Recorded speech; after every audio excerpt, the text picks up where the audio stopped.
Bonjour à tous, ici Julien Petit. Fan de voitures, bienvenue sur ma chaîne.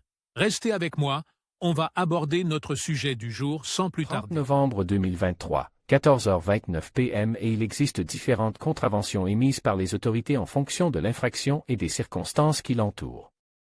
C'est pourquoi, pour ceux qui obtiennent le privilège de conduire, il est nécessaire de savoir comment payer une contravention en Floride, car ce type de sanction financière peut finir par s'accumuler dans le dossier et entraîner des pénalités et des problèmes juridiques, tels que la suspension du permis de conduire.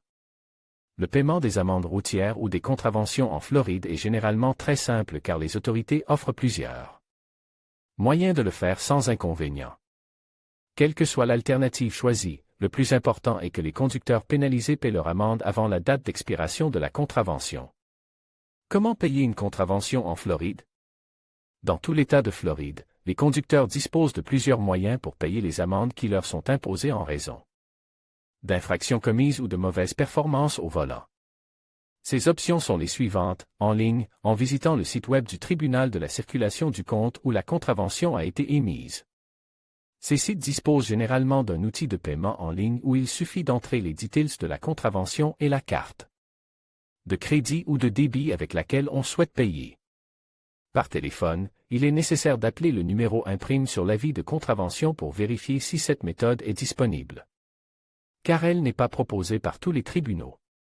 Lorsqu'elle est disponible, une carte de crédit ou de débit est généralement nécessaire pour effectuer le paiement correspondant.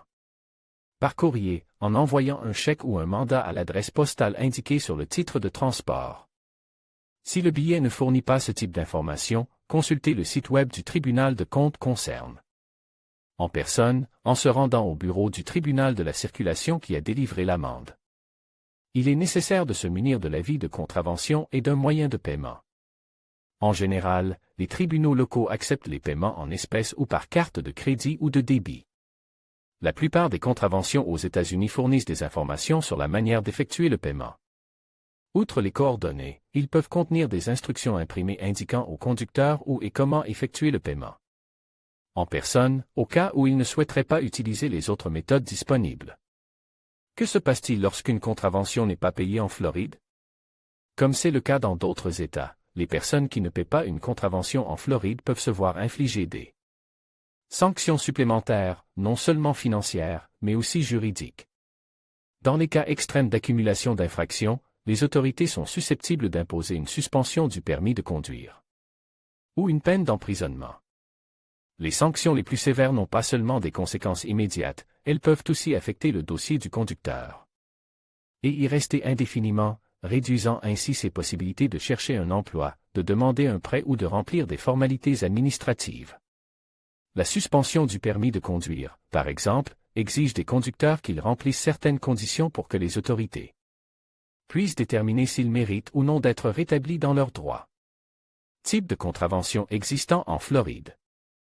Il existe plusieurs types de contraventions en Floride, qui dépendent de la nature de l'infraction commise par le conducteur.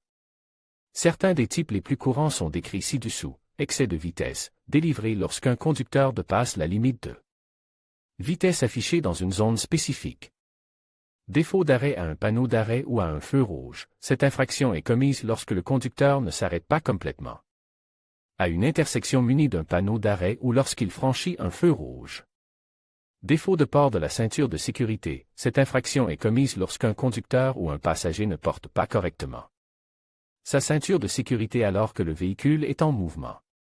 Conduite imprudente ou dangereuse, ces sanctions sont délivrées lorsque le conducteur effectue des manœuvres risquées, change de voie de manière inappropriée ou adopte un comportement de conduite agressif, ainsi que pour toute action ou comportement qui met en danger les autres conducteurs ou les piétons, comme la distraction au volant. Utilisation d'un téléphone portable au volant, délivré lorsqu'un conducteur utilise un téléphone portable sans dispositif main libre pendant qu'il conduit, ce qui est interdit dans de nombreux États, y compris la Floride.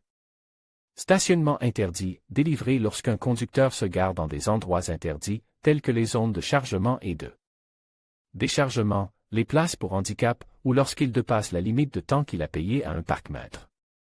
Il est important de noter que l'existence d'autres sanctions dans le dossier du conducteur au moment de la verbalisation ne peut qu'aggraver la situation.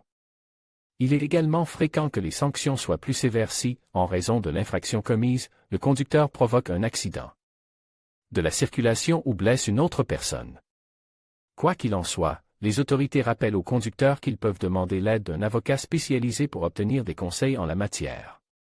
Cette recommandation découle du droit de tout conducteur de contester une contravention ou une sanction s'il estime qu'elle a été imposée de manière injuste.